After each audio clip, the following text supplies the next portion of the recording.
Hello, Christie Arkovich from Tampa, Florida. In my quest to get the word out as to what the Biden administration has done with student loan stimulus debt relief, I wanted to address quickly the Total and Permanent Disability Program. Now, this is a fantastic program. We've been using it for a few years now. We actually have a physician that comes to our office, meets with our clients, and if anyone has a health condition that lasts at least 5 years, and that can be retroactive as well as prospective or kind of a mix, and is unable to engage in substantial gainful employment, then we can get a full forgiveness tax-free of their federal student loans. The definition of substantial gainful employment, it's a little crazy. We don't really know exactly what it means. I like to say that basically, if someone can't return to work full-time doing what they used to do, then that is something that should qualify them because you can still work part-time. It's written directly into the program. You can work part-time. You can make, in fact, up to $17,420. That's the poverty level for 2021 for a family of two. Now, interestingly, that family of two applies even if you might be single, okay? So it's still $17,250. I just basically say $17,000.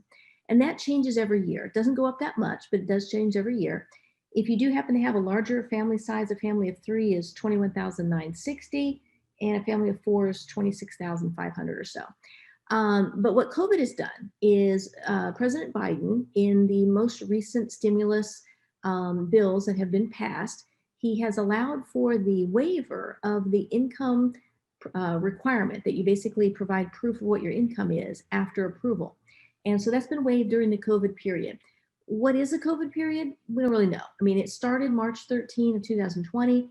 It might end September 30, but with the now delay of the Johnson & Johnson vaccine, maybe it might be extended again until the end of December. We really don't know when the end of the COVID period is.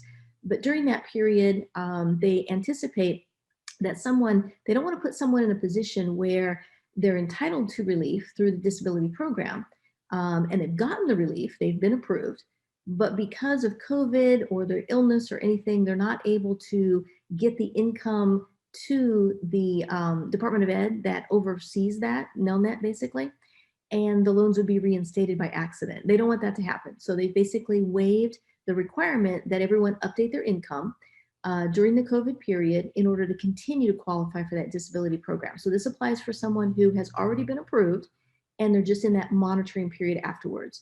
You don't have to give proof of your income during the COVID period. We don't know when it's going to end though. So again, right now, the forbearances and things in the end of September. So I would anticipate that unless that changes, come fall, you're going to need to give proof of your income to show that from employment earnings, you're making less than $17,000. Now, what is employment earnings? Well, it doesn't count things like disability, Social Security, a spouse's income, investment income. None of that counts.